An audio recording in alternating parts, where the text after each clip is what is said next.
You enjoy podcasts. We know because you're listening to one. Hi, I'm Jason Falls, the executive producer of the Marketing Podcast Network. We love podcasts too, so much so that in addition to providing you with the great episode you're listening to, we also help businesses, brands, and even individuals produce their podcasts. MPN Studios offers podcast consulting and production services to help you get you or your business its very own podcast. We've helped dozens of smart people, advertising agencies, and brands develop podcasts. All you do is record your content or interview. We take that and deliver a professionally produced audio or video episode complete with show notes, transcriptions, and even promotional clips to use on social media. And our monthly subscription prices are hard to beat. If you or your company are jonesing to have your own podcast to establish thought leadership, drive business leads, or just have fun talking about your business or topic of choice, we'd love to help. Learn more at marketingpodcasts.net/studio. That's marketingpodcasts.net/studio. Do you want Instagrammers or TikTokers to post about your brand? Or do you actually want to engage creators who influence their audience to buy your product? If you're in the latter of those two, you've come to the right place. Welcome to Winfluence, the Influence Marketing Podcast.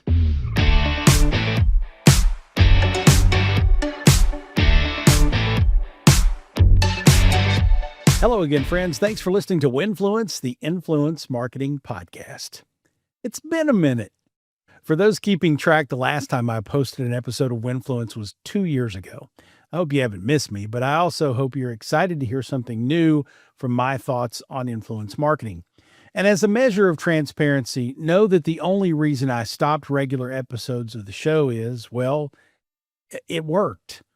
I've been blessed with a full roster of client work in that time and just didn't have the bandwidth to keep up the pace of a regular podcast.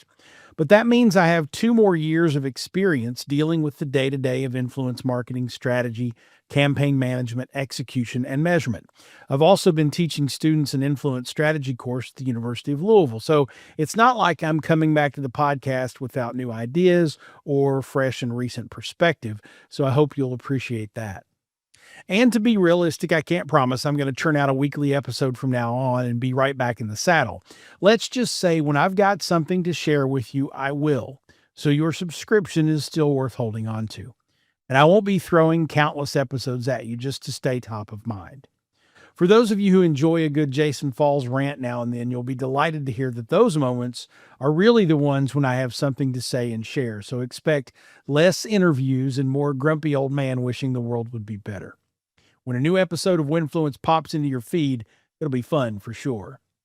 What burr in my saddle has me champing at the bit to return to the podcast? Talent managers are killing the creator economy. I'll explain how and why next on Winfluence. Welcome back to Winfluence. Talent managers can be very useful to content creators. They take a lot of the busyness of the creator's tasks away so they can focus on creating. Talent managers can also be quite useful to brands, agencies, and consultants like me who often handle the brand side tasks of finding, contracting, directing, coordinating, and measuring a creator's collaboration. Some creators can just be hard to get a hold of, much less work with. Talent managers make that easier and better and are really good at making sure the creator crosses all the T's and dots all the I's on deliverables and such. Sadly, the frequency with which I've been dealing with those types of productive, useful, delight to work with talent managers is slightly dwindling. And it isn't my opinion or even experience in working directly with them that's driving this. It's that of the content creators themselves. In the last year, I've had more than one, in fact, a good half dozen creators reach out to me and ask that I communicate directly with them rather than their talent manager. Now, 6 in a year might not sound like a big number, but that is also so unusual that the first time it happened, I called around to see if anyone else was experiencing this on the brand or consultant side. Only one other person at that time reported a similar experience. When I rechecked with the same group a few weeks ago, everyone reported at least one, and in most cases, many more than one creator had asked to circumvent the talent manager. Now, the total numbers I'm aware of may be small, but they speak volumes of a growing trend.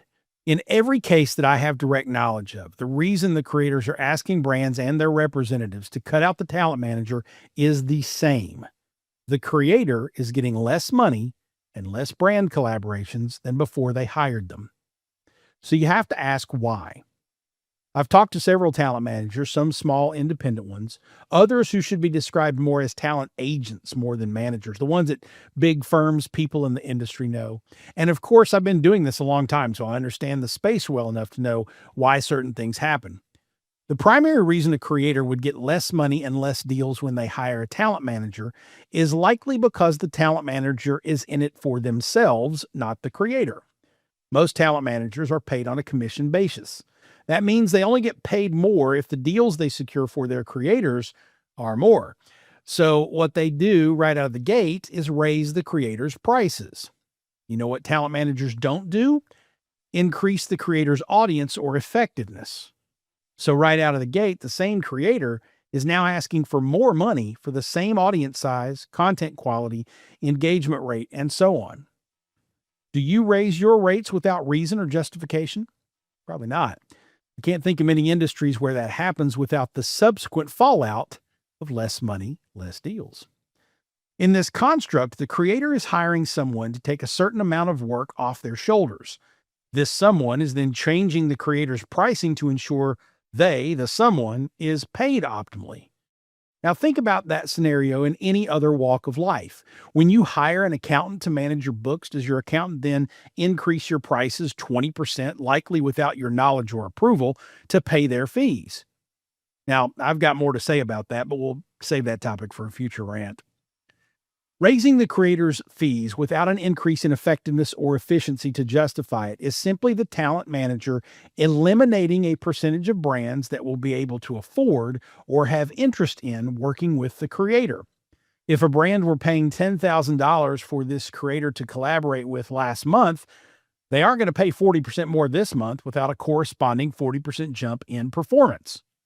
And then there's the 80-20 rule. Talent managers, like any other professional in a capitalist society, wish to spend most of their time with the clients that account for most of their money. When a new creator comes into the fold, they're not likely to have developed to the point of demanding high dollars from brands, so the talent manager is going to focus on the established creators that do. As long as the new creators are thrown enough bones over the course of the first year to not leave, the talent manager hasn't failed, and they've probably taken home a nice chunk of commission that benefits the haves and somewhat ignores the have-nots.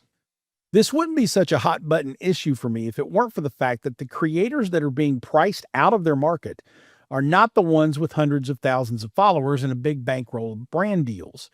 They are the 25,000 to 100,000 follower type micro and mid-tier climbers who can't afford to lose deals. They're teetering on the edge of being able to really earn from their content, talent, and audiences, and one less brand deal next year might be the difference between quitting their day job and not being able to afford to. Talent managers who follow the strict rationales of capitalism are in it for themselves first and everyone else if they've gotten theirs. And they expect the brands to pay them rather than their clients. And that is killing the creator economy. The middle class of content creators can't move up if someone is trying to take more than their fair share of the pie. So how do we serve those creators better? I don't advocate for getting rid of talent managers, but I will advocate for educating creators so they can get rid of the greedy ones. First, creators need to understand they hire and pay the talent manager. The brands they work with hire them, the creators. We don't mind working with your staff rather than you directly, but it's none of our business what you pay them. That means the creator-talent manager relationship is such that the creator calls the shots. Insist as a creator that the talent manager copy you on every proposal or even email exchange with the brands in question. It is to your benefit they negotiate up, but make sure they aren't negotiating you out as a result. Creators should require a new talent manager to freeze prices until or unless there is audience or engagement growth to justify it. That is the only way a brand will accept a sudden jump in price. And if you say, well, let's just go out and find a dumb brand to pay more for the same thing, well, you're a greedy prick and that'll come back to bite you in the ass. Creators should also negotiate a flat management fee for the administrative services the talent management professionals provide, then pay a lower commission than they're asked as an upside to compensation. I've seen talent manager deals that pay up to 40% of what a creator brand gets. That's ludicrous in my opinion. List the things a talent manager does for you. Things like scheduling your posts, responding on your behalf if they do, managing paid promotions of your content, managing your content calendar. Now, price those activities to virtual assistants or other community management professionals and see if you can't get a better deal on the work, and then reward the talent manager for the sales. And yes, I should clarify that not all talent managers are bad eggs. Many are wonderful to work with and do right by their clients without hurting anyone else. Some do bad things because they're trained that way. It's just the way it's done, but they have no ill intent.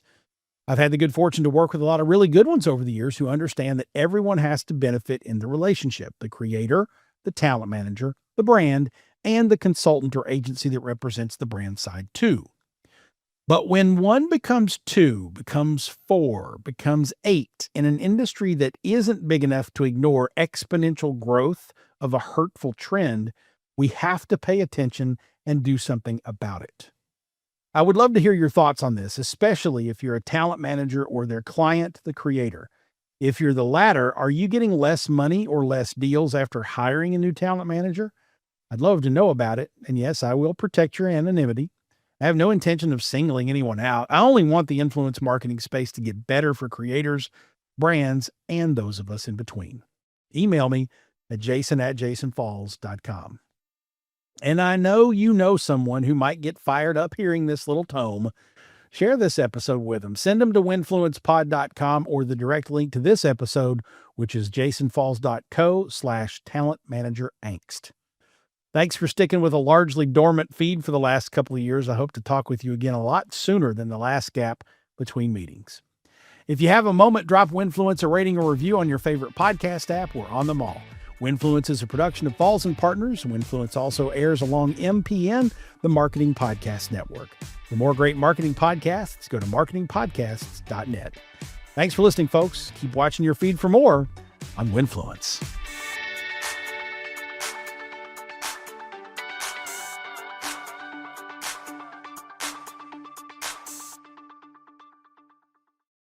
This podcast is heard along the Marketing Podcast Network. For more great marketing podcasts, visit marketingpodcasts.net.